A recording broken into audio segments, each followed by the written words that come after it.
तो जय माता दी, सभी भैया दीदी का स्वागत है। तो आइए आप सबको अपने गाने के माध्यम से माता रानी का दर्शन कराते हैं। अभी नवरात्र चल रहा है। जिस मंदिर में आप लोग जा रहे हैं, जहाँ भी जाएंगे, बहुत माता रानी के मंदिर में बहुत तगड़ा भीड़ है। दर्शन मिलना बहुत मुश्किल है। तो सुमन का कहना क्या है गीत के माध्यम से। तोरे भवनवा बड़ा भीड़, तोरे भवनवा बड़ा भीड़, हे माई कैसे पाई दर्शनवा।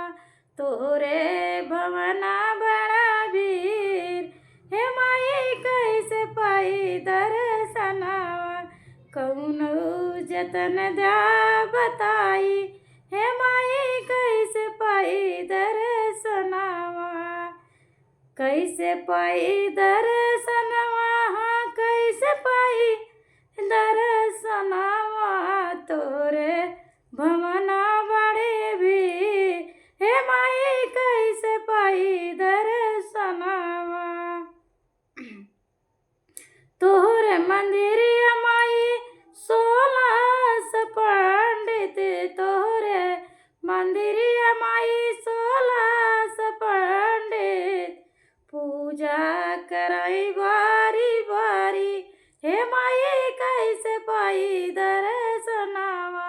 पूजा कराई बारी बारी, हे माई कैसे पाई दर्शनवा।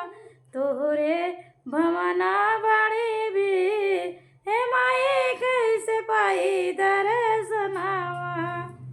तोहरे मंदिरिया माई 16 समाली, तोहरे मंदिरिया माई 16 पंडित, गजरा चढ़ावई बारी बारी, हे माई कैसे पाई दर्शनवा। गजरा चढ़ावई बड़ा भारी, हे माई कैसे पाई दर्शनवा। तोहरे भवना बड़ी भी, हे माई कैसे पाई दर्शनवा।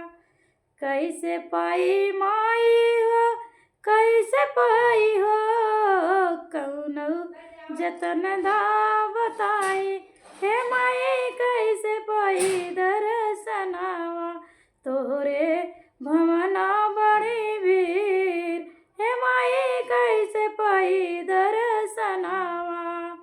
तोहरे भवना मैया 16 सुहागिने, तोहरे भवना मैया 16 सुहागिन, चुनरी चढ़ावई बारी बारी, चुनरी ओढ़ावई बारी बारी, हे माई कैसे पाई दर्शनवा।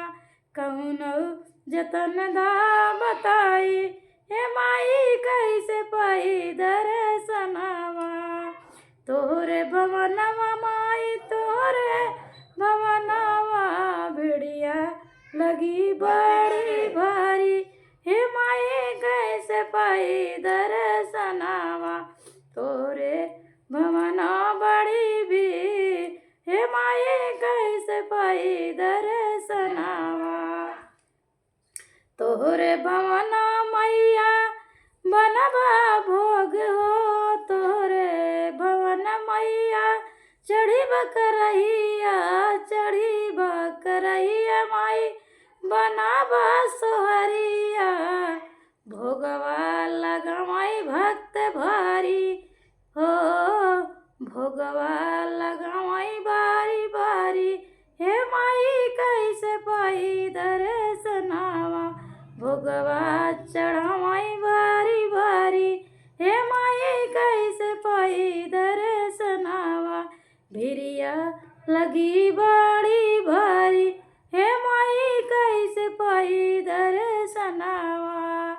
ठाड़े दुअरिया माई सुमन खाड़ी, तोहरे दुअरिया ही सुमन खाड़ी, पूजा की थाली लिए जोत की थाली, पूजा की थाली लिए गो जोत की थाली।